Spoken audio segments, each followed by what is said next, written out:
Coverage you can count on. This is LEX 18 News at 12:30. Now let's take a look at what's still ahead on LEX 18 News at 12:30. Lee Cruz joins us now. Howdy do, Lee. Hey, Dia. Well, we're talking about making jobs easier for you and workplace flexibility across the state.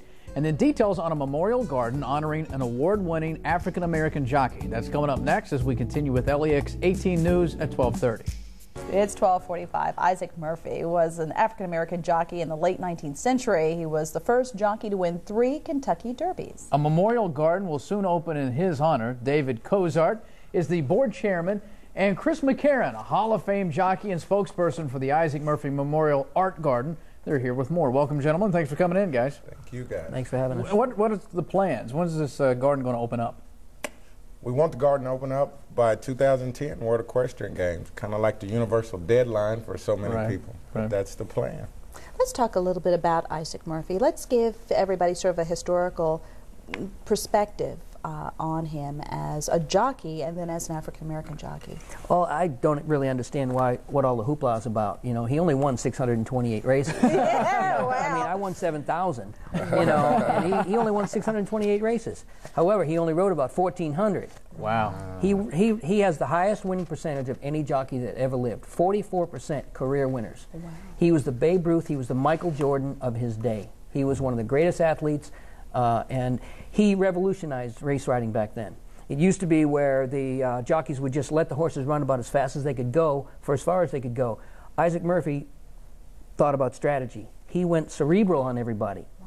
And he taught horses how to rate, how to ration their speed, and became a national hero back then. This guy is obviously well thought of within the jockey community because of his accomplishments, but as far as the rest of the public, is that the purpose for this memorial garden, to sort of say, hey, look at what this guy did? Yeah, it's to look at what Isaac did and other African Americans in the equine industry.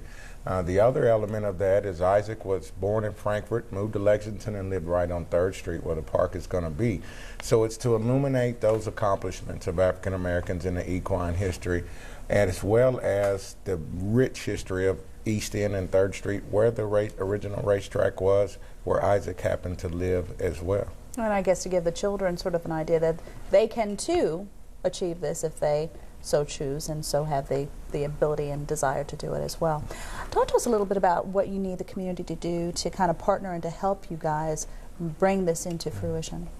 Well, obviously everything needs revenue, and in this landscape, but we're saying we're going to do this despite the time, despite the environment, much like Isaac did when he was riding. Despite the citizenship or lack of that African Americans had, he became a diplomat on and off the racetrack. So we need the community's support in that way.